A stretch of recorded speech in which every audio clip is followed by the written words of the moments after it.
25년. 사반세기가 흘렀지만 한유라라는 이름이 떠오를 때마다 경멸 어린 말들이 남긴 흉터는 여전히 옥신거렸다.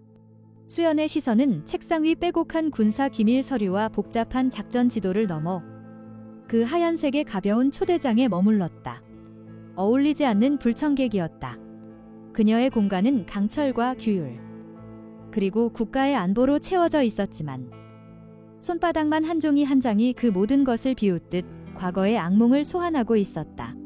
그 이름은 단순한 이름이 아니었다. 그것은 그녀의 과거, 그녀의 무력감, 그녀가 벗어나기 위해 발버둥 쳤던 모든 것의 상징이었다.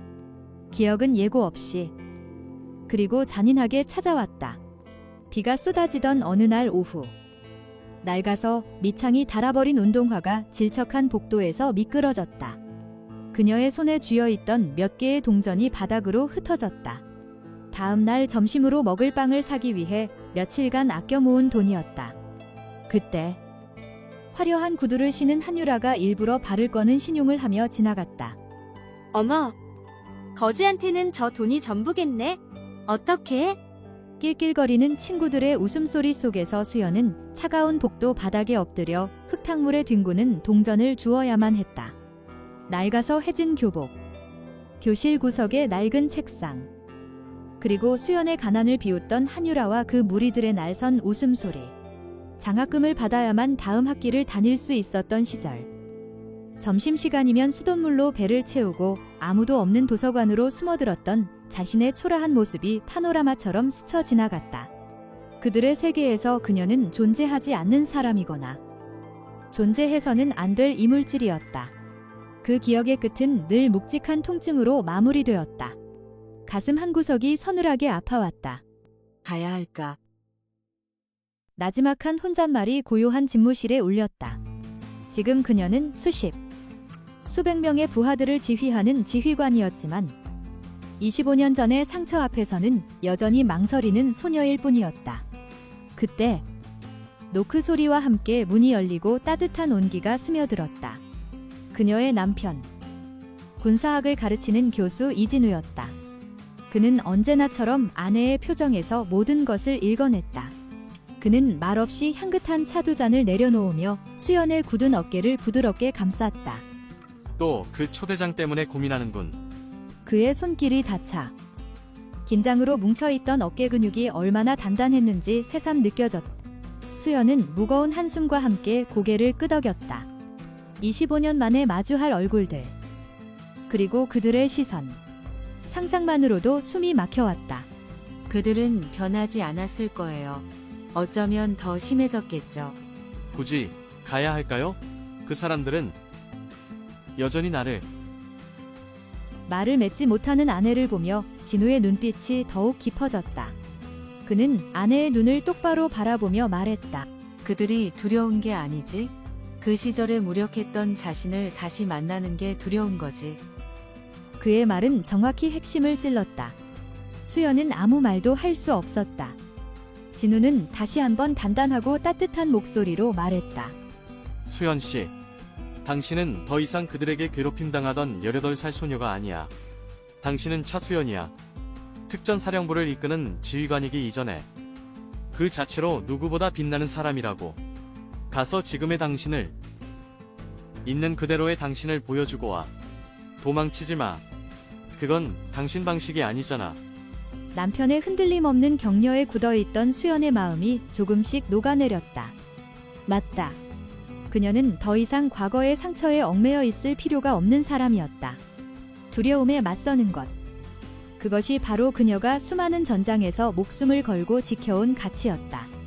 피하지 않고 정면으로 돌파하는 것. 그것이 바로 군인 차수현의 방식이었다. 동창회 당일, 수연은 옷장 앞에 섰다.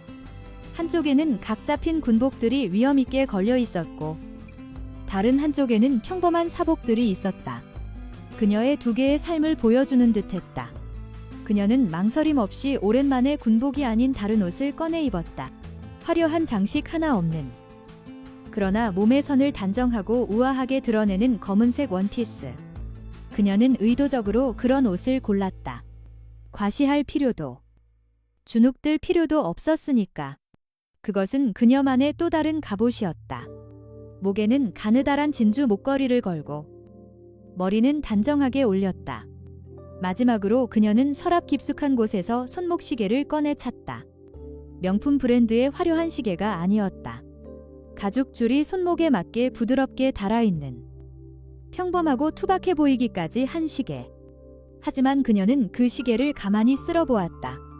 이 시계는 그녀가 모든 것을 잃을 뻔했던 그날 절망의 잿더미 속에서 되찾은 희망의 증표였다. 그녀에게는 어떤 다이아몬드보다 소중한 물건이었지만 그 이유는 아직 그녀만의 비밀이었다. 거울 앞에선 그녀의 눈빛에는 세월의 흔적과 함께 이제는 그 누구도 감히 흔들 수 없는 강인함이 깃들어 있었다. 있는 그대로의 나를 보여주면 돼. 남편의 말을 되새기며 그녀는 자동차 키를 집어들었다. 그녀는 더 이상 도망치는 소녀가 아니었다. 이제는 전장으로 향하는 지휘관이었다. 화려한 호텔 주차장에 차를 세우고 그녀는 잠시 눈을 감았다. 심장이 미세하게 떨려왔다.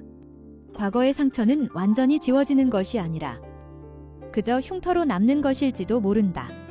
하지만 그녀는 이내 깊게 숨을 들이마시고 천천히 내뱉었다. 특수부대에서 가장 극한의 상황을 견디게 해주었던 호흡법이었다. 숨을 들이쉴 때는 용기를, 내쉴 때는 두려움을 뱉어냈다. 연회장 문 앞에 섰다. 문틈으로 새어나오는 웃음소리와 대화소리가 마치 다른 세상의 소음처럼 들렸다. 주식 이야기, 부동산 이야기, 자식 자랑, 그리고 명품 자랑. 그들은 여전히 그들만의 화려한 세계에 살고 있겠지. 수연은 마지막으로 자신의 모습을 가다듬고 결심한 듯 무거운 문을 밀었다. 순간 모든 소음이 거짓말처럼 멎었다. 마치 연못에 돌을 던진 듯 침묵이 문가에서부터 동심원을 그리며 연회장 전체로 퍼져나갔다. 연회장 안에 수십 개의 시선이 일제히 문 앞에 선 그녀에게로 향했다. 그 시선들 속에는 호기심, 의아함, 그리고 아주 희미한 경계심이 섞여 있었다. 그녀는 그 모든 시선을 정면으로 마주하며 허리를 꼿꼿이 펴고 안으로 들어섰다. 그 정적은 오래가지 않았다. 25년 동안 그녀를 괴롭혔던 꿀처럼 달콤하지만 독이 든 목소리가 그 침묵을 갈랐기 때문이다. 어머, 차수현, 이게 누구야? 난 네가 이런 자리에 올 용기는 없을 줄 알았는데.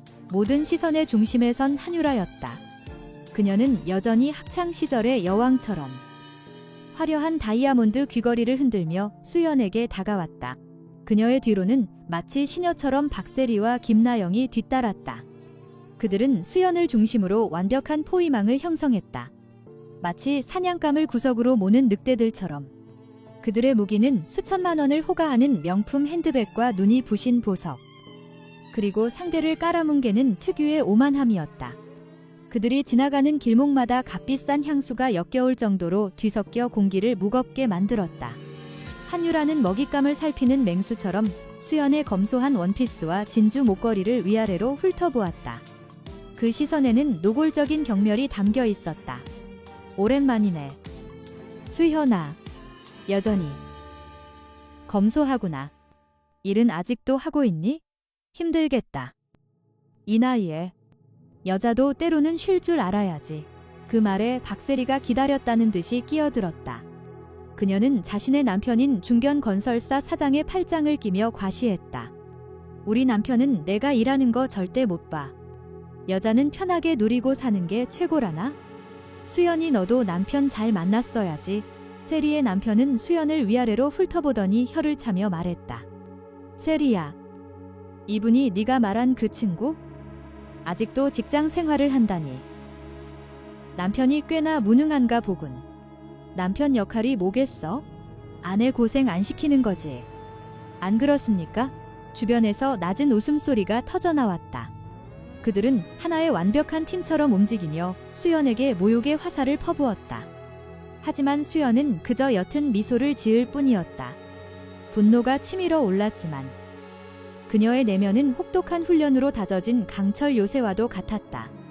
그들의 유치한 공격은 요새의 성벽에 부딪혀 부서지는 계란과도 같았다. 그들의 눈에는 그녀가 모욕을 참고 있는 것처럼 보였겠지만 사실 수연은 그들을 분석하고 있었다. 적의 약점을 파악하고 공격 패턴을 읽어내는 것. 그것은 그녀의 전문 분야였다. 한유라의 과시욕, 박세리의 불안감, 김나영의 열등감. 모든 것이 훤히 보였다. 그녀의 평온함은 포기가 아닌 전장에서 적을 관찰하는 지휘관의 냉철함이었다. 그녀는 지금 이 순간 이 우아한 전쟁터의 지휘관이었다. 일은 제 삶의 일부라서요. 오히려 즐겁습니다. 수연의 차분한 대답에 그들의 표정이 순간적으로 일그러졌다. 그들은 수연이 당황하거나 분노하기를 기대했다. 그러나 수연의 평온함은 그들의 자존심을 더욱 자극할 뿐이었다. 왜 저렇게 태어난 거지? 감히 우리 앞에서 저런 초라한 행색을 하고서도 당당할 수 있다는 말인가? 결국 김나영이 참지 못하고 가장 아픈 과거의 상처를 들쑤셨다. 그녀는 일부러 목소리를 높여 주변 사람들이 모두 듣게 했다. 얘들아, 기억나? 수현이 쟤 점심시간마다 딱딱한 소보로빵 하나 들고 와서 남들 눈 피해서 먹던 거. 우유 살 돈도 없어서 수돗물이랑 같이 삼켰잖아. 우리가 남긴 반찬이라도 주면 울면서 고마워했잖아. 그때 생각하면 지금도 너무 불쌍해. 그것은 명백한 거짓말이자 악의적인 왜곡이었다. 하지만 그들에게 진실은 중요하지 않았다. 오직 수연을 짓밟고 자신들의 우월함을 확인하는 것만이 목적이었다. 박세리가 그 말을 받았다. 아, 그리고 장학금. 걔 장학금 못 받으면 학교 잘릴 뻔했잖아. 우리가 얼마나 불쌍하게 봤는데. 그런데도 자존심은 있어서 우리가 뭐 사준다고 해도 절대 안 받더라. 그들의 잔인한 말들이 날카로운 파편처럼 수연의 가슴에 밝히는 듯했다. 테이블 밑으로 보이지 않는 그녀의 주먹이 순간 단단하게 쥐어졌다. 하지만 그녀의 표정에는 미동조차 없었다. 오히려 그들의 발악을 지켜보는 눈빛에는 희미한 연민마저 서려 있었다. 이들은 25년 동안 조금도 성장하지 못했구나.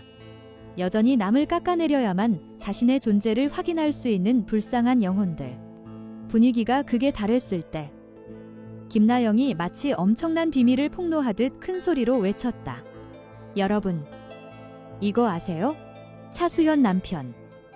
그냥 지방대에서 군사학 가르치는 시간 강사래요. 어쩐지. 부인이 이렇게 나와서 고생하는 이유가 있었네. 연회장 곳곳에서 노골적인 비웃음이 터져나왔다. 교수라는 직업마저 시간 강사로 격하하며 조롱하는 그들의 저열함에 수연은 실소했다. 그녀의 남편은 국내 최고의 군사 전략가 중 한 명이었지만 그 사실을 이들에게 설명할 필요는 없었다. 그들은 자신들이 보고 싶은 것만 보고 믿고 싶은 것만 믿을 테니까. 이제 쇼의 마지막 순서라는 듯 한유라가 앞으로 나섰다. 그녀는 들고 있던 샴페인 잔을 우아하게 흔들며 수연의 바로 코앞까지 다가왔다. 그리고는 모든 사람이 들을 수 있도록, 그러나 지독히도 경멸적인 목소리로 속삭였다. 그녀의 입에서 풍기는 값비싼 샴페인 향이 수연의 코를 찔렀다. 자, 솔직해지자. 차수현, 이런 누추한 행색으로 여긴 왜 왔어? 내 남편. 그 지방대 시간 강사 월급으로 이런 호텔 음식값은 감당이 되나? 그래서 온 거지? 우리 남편들한테 굽실거리면서 일자리 하나라도 얻어보려고. 그것은 단순한 모욕을 넘어선 인격에 대한 사형 선고와도 같은 말이었다. 유라의 잔인한 말이 연회장에 울려 퍼지는 순간 수연은 비로소 미소를 거뒀다. 그녀의 눈빛이 싸늘하게 빛났다. 그러나 그녀가 입을 열기도 전에 연회장의 육중한 문이 다시 한번 열리며 모든 것을 뒤바꿀 폭풍이 안으로 들어오고 있었다. 문이 열리고 3명의 남자가 들어섰다. 방금 전까지 시끄럽던 연회장의 공기가 순간적으로 얼어붙었다.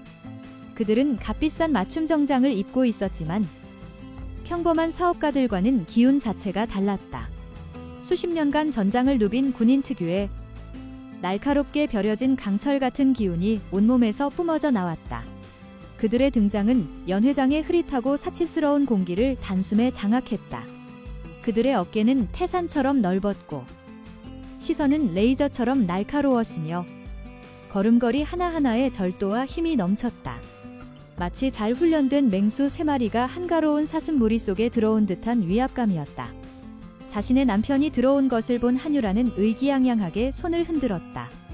방금 전 수연에게 퍼부은 모욕으로 승리감에 도취해 자기 남편의 등장이 자신의 승리를 확정짓는 활용점정이 되리라 믿어 의심치 않았다. 여보, 여기야. 우리 테이블. 그러나 그녀의 남편. MA 전문가로 알려진 김진석은 아내에게 눈길조차 주지 않았다. 그의 시선은 오직 한 곳. 차수연에게 고정되어 있었다. 아내의 사교 행사에 억지로 끌려온 남편의 지루한 표정은 온데간데 없었다. 그의 얼굴에는 믿을 수 없다는 경악. 뒤이은 극심한 공포. 그리고 마지막으로 절대적인 경외감이 순서대로 스쳐 지나갔다. 그는 옆에 있던 다른 두 남자와 짧고 다급한 눈빛을 교환했다. 그들 역시 차수연을 발견하고 얼굴이 하얗게 질려 있었다. 그들의 눈빛은 단 한마디를 말하고 있었다. 마치 보이지 않는 명령이라도 받은 것처럼. 세 남자는 한치의 오차도 없이 발을 맞춰 수연을 향해 걸어오기 시작했다. 또각, 또각, 또각. 정적이 내려앉은 연회장에 그들의 구둣발 소리만이 섬뜩할 정도로 크게 울렸다. 그 소리는 마치 심판의 날을 알리는 시계추 소리 같았다. 그들은 수연의 앞에 멈춰섰다. 다음 순간 영화의 한 장면 같은 일이 벌어졌다. 김진석이 맹렬한 기세로 소리쳤다. 그의 목소리는 연회장 전체를 뒤흔들었다. 사령관님께 대하여 경례 충성. 탕. 그의 구두굽이 바닥을 치는 소리와 함께 세 남자의 손이 칼날처럼 이마로 향했다. 한치의 흐트러짐도 없는 완벽한 거수 경례였다.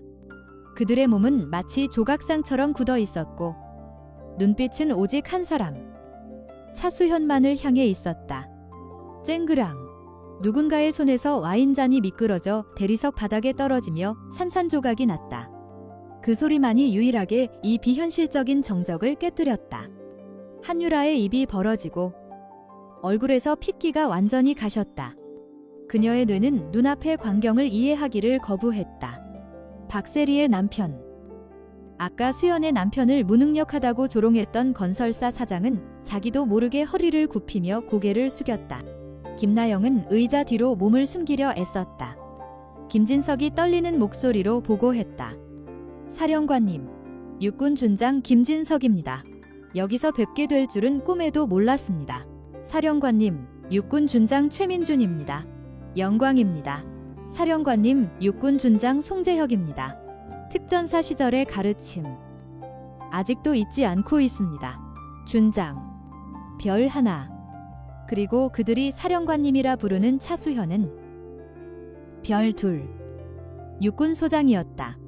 별 하나와 별 둘. 그 차이는 하늘과 땅이었다.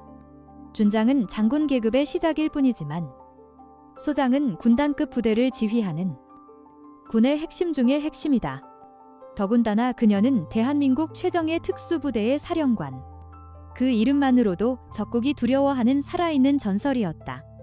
그런데 그 전설이 방금 전까지 이들에게 온갖 모욕을 당하고 있었다.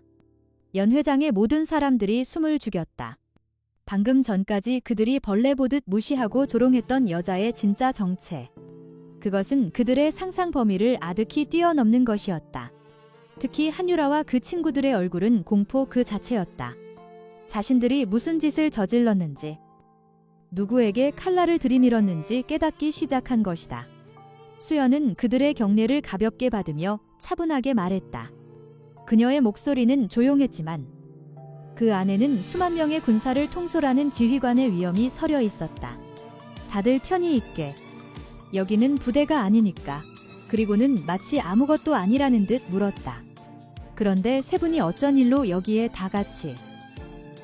우연은 아닐 텐데요. 그녀의 질문에 세 명의 준장들은 더욱 긴장했다.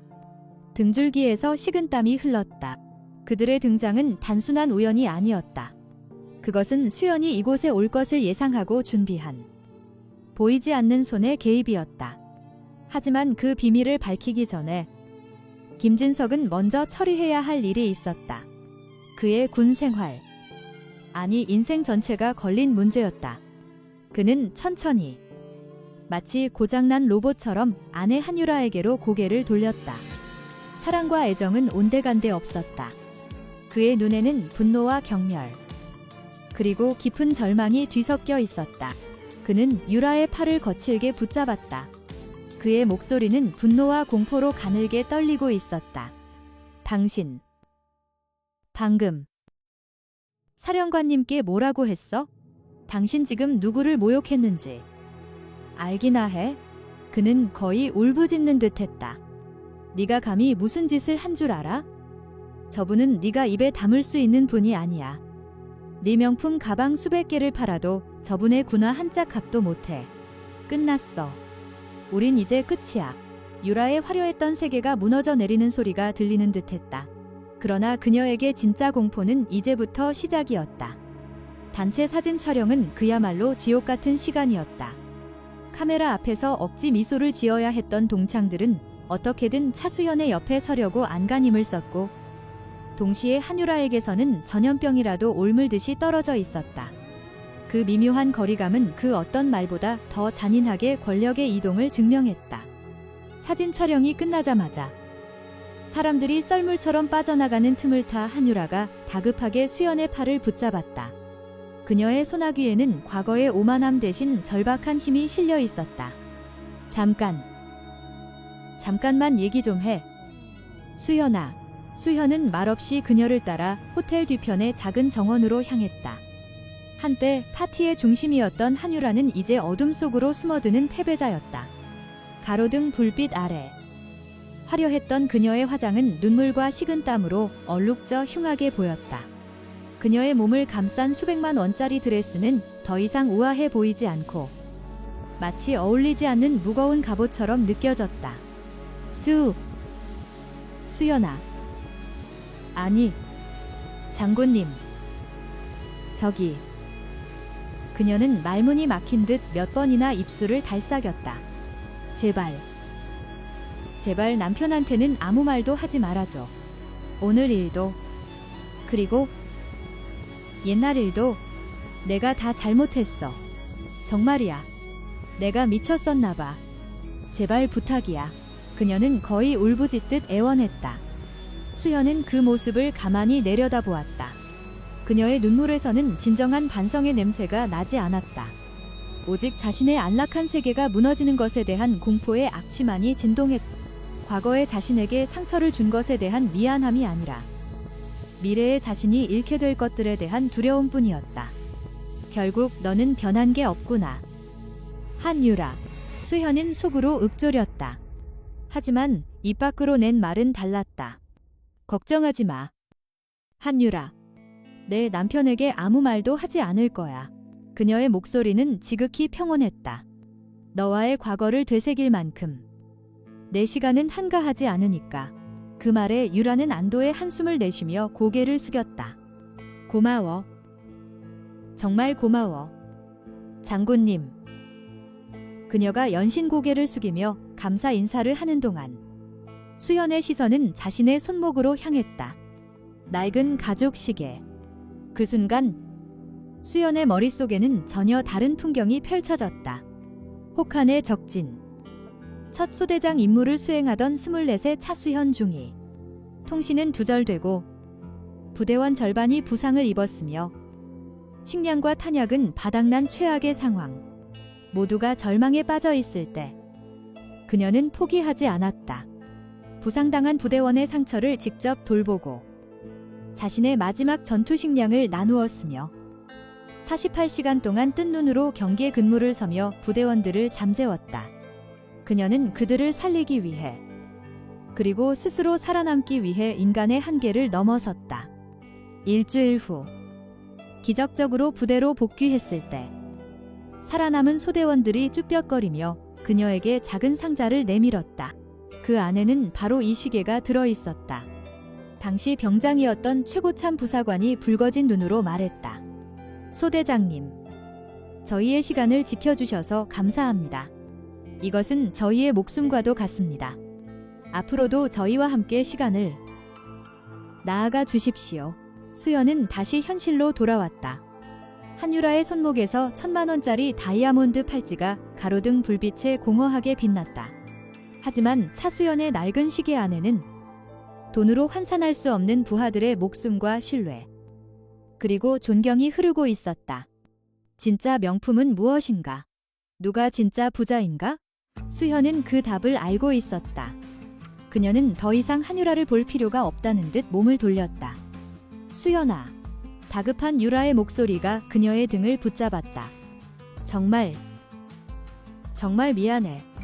수현은 걸음을 멈췄지만 돌아보지는 않았다. 그녀의 목소리는 밤공기처럼 차갑고도 명료했다. 내 사과는 내가 아니라 25년 전 너에게 상처받았던 18살의 나에게 해야겠지. 하지만 그 아이는 이제 여기 없어. 그녀는 다시 걷기 시작했다. 어둠 속에 홀로 남겨진 한유라를 향해 마지막 말을 던졌다. 네가 가진 것들의 무게를 알고 살아. 한유라. 그게 진짜 내 삶의 가치일 테니. 그녀는 더 이상 과거라는 어두운 정원에 머물지 않았다. 이제 그녀가 가야 할 곳은 빛이 있는 미래였다. 수연이 호텔 로비로 들어서자 그녀를 기다리던 운전병이 깍듯하게 경례를 붙였다. 그녀가 차에 오르기 전 마지막으로 호텔 입구를 돌아보았다. 박세리와 김나영, 그리고 그들의 남편들이 어찌할 바를 모르고 그녀를 바라보고 있었다. 그들의 얼굴에는 경외와 부러움, 그리고 약간의 후회가 복잡하게 뒤섞여 있었다. 수현은 그들을 향해 가볍게 고개를 끄덕여 보이고는 차에 올랐다. 차가 부드럽게 미끄러지며 호텔을 벗어났다. 창밖으로 화려한 도시의 불빛이 스쳐 지나갔다. 수연은 창문에 비친 자신의 모습을 바라보았다. 군복을 입은 소장도, 상처받았던 소녀도 아닌 그저 평온한 한 사람. 차수현의 얼굴이 거기에 있었다. 그녀의 휴대폰이 짧게 진동했다. 남편이었다. 끝났어? 수현은 옅은 미소를 지으며 답장을 보냈다. 응. 이제 정말 끝났어. 단순한 동창회가 끝났다는 의미가 아니었다. 그녀를 25년간 짓눌렀던 과거와의 악연이, 지긋지긋했던 자기 혐오가 마침내 끝났다는 의미였다. 곧바로 답장이 왔다. 수고했어. 내 아내. 어서 와. 그 어떤 별보다, 그 어떤 훈장보다. 나의 자랑스러운 아내라는 그 6글자가 그녀의 마음을 가장 환하게 밝혔다. 따뜻한 문자에 수연의 마음이 든든해졌다. 진정한 승리는 타인의 인정이나 굴복에서 오는 것이 아니었다.